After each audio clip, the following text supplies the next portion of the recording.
you guys lost at FedEx Forum. It was against SMU. What's it like to, kind of be riding this thing out with Kendrick and, the fact that you got a chance to pick up a big win? Yeah, I can vaguely remember that loss.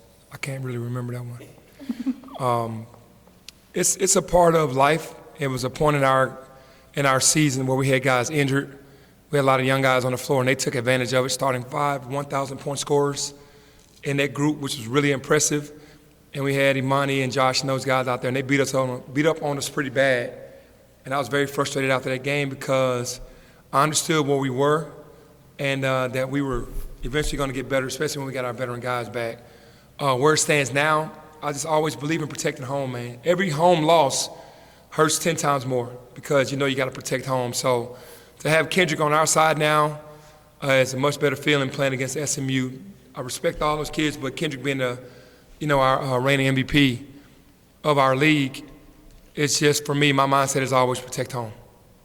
Somebody asked you this last time, and I'm not sure what you said about kind of monitoring the net rankings and Ken Pom and all that kind of stuff, but now it looks like people are projecting y'all are moving further and further away off the bubble.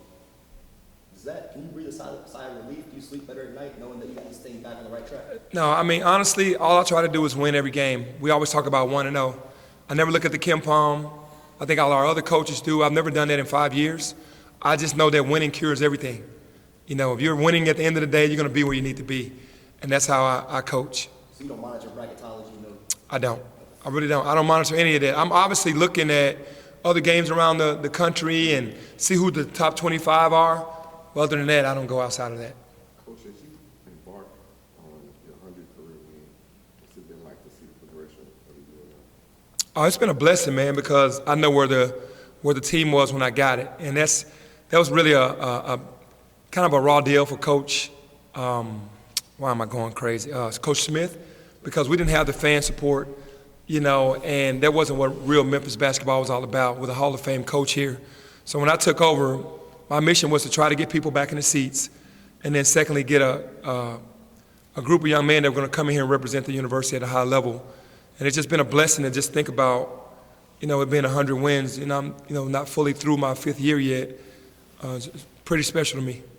The way you guys, they tie that game at 50 with 12 minutes to go the other day. The way you guys close that out, it feels like, maybe correct me if I'm wrong, felt like almost like a template for like how you want to close out a game. What were you guys able to do there? What were you able to execute in your mind that you could kind of take here for these last 10, 12 games, 13 games? Yeah, I think, for us, it's just sticking to the game plan. We did have a hiccup when they went on that 10-0 run. Davenport, who hadn't gotten hot all game, they gave him 2 threes that he could make, and he made them.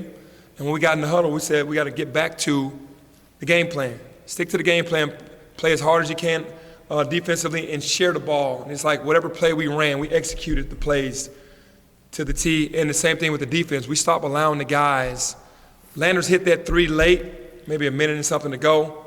But that was the only shot that someone hit outside of the big, number 30, that we wanted to take shots. And we got to shore that up also when we're double teaming the post and not letting the post have their way. But for the most part, we stuck to the game plan so we could take that to the next games. Like the way you played Cincinnati, obviously that isn't necessarily the way you're going to play SMU or Tulsa. But Yeah.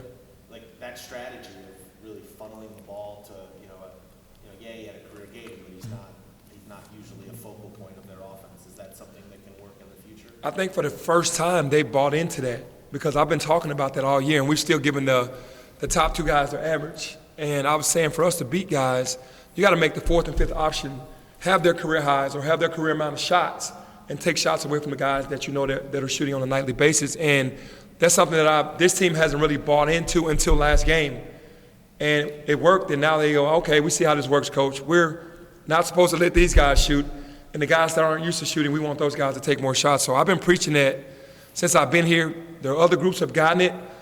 Last game was the first time that this group has gotten it.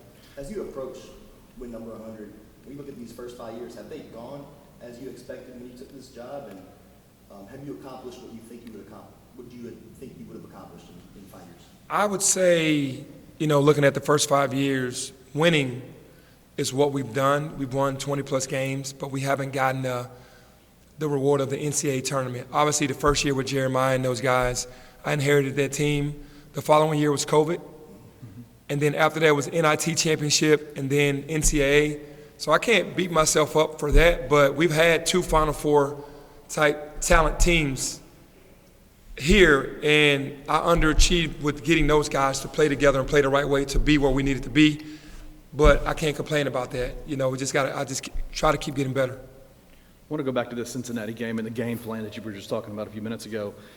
Does it help having a guy, your superstar in Kendrick Davis, be willing to be the guy that has to switch onto Lockett in the paint? Like having him take that assignment, battle it out the way he did, complete and total mismatch in terms of height, but your guy, the guy that is the linchpin for the team, took that assignment. Does that make you go to the rest of the team, guys, if he's willing to do it, everybody needs to do it as well? Well, it's always easier when your best player is willing to allow himself to be coached, to not feel like he's above anything that we're doing as a team.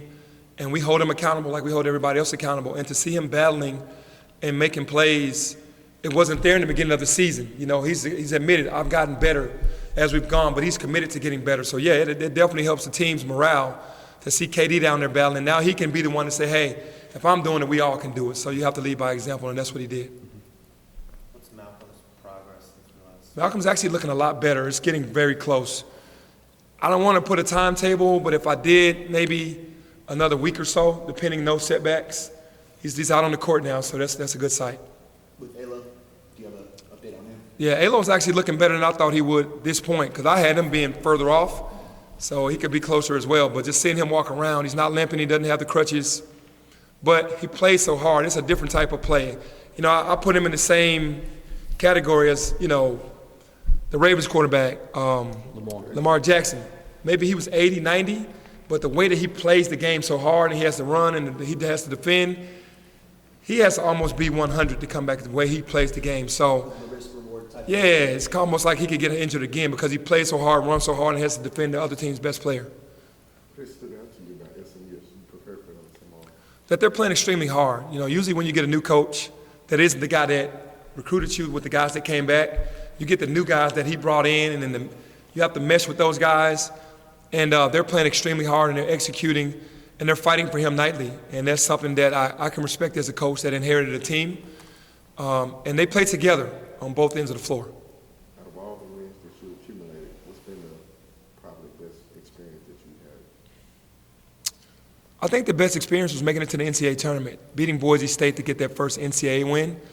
And I'm not about moral victories, but to play Gonzaga the way we did and come up short, it just gave me some more inspiration and more, I guess I can say inspiration to know that we're not far away.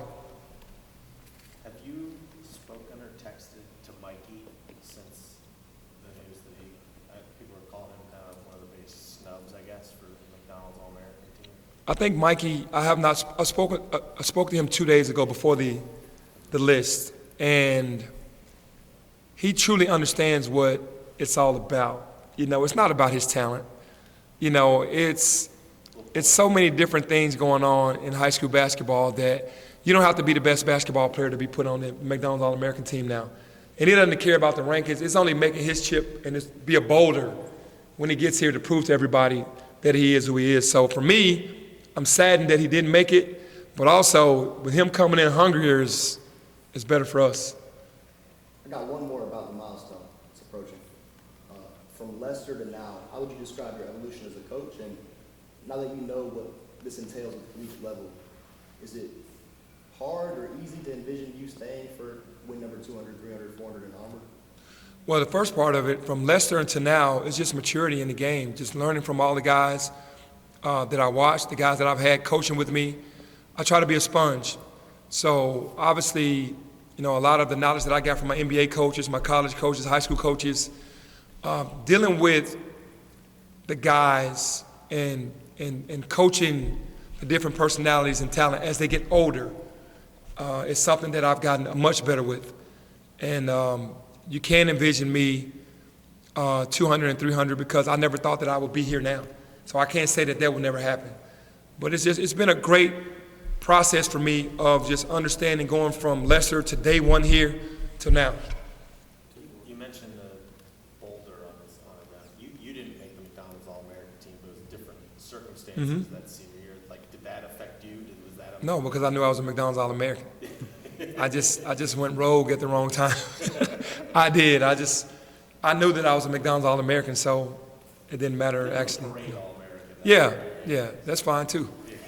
I think making it to the NBA and having a great career before the injuries definitely validated what I thought I was in high school.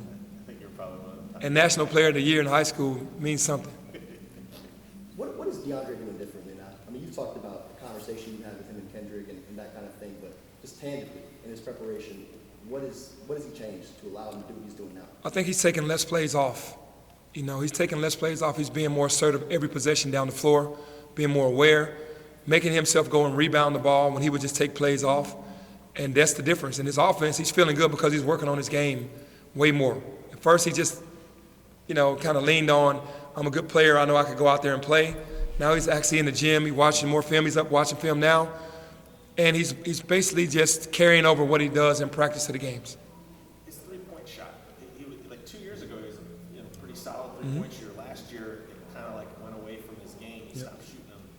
Recently, he's now hitting them again. Is there anything he's doing differently there? Are you getting him those shots more? How would you? Yeah, the first year was the honeymoon period. He came in, locked in, ready to go, tried to show everybody leaving Evansville what he was. I think he shot 50% from three.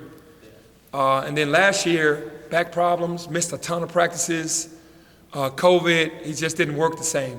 So he didn't shoot it as well. This year, back healthy, hadn't missed one practice, working on his game, watching film, and that's just his talent level. Thank you.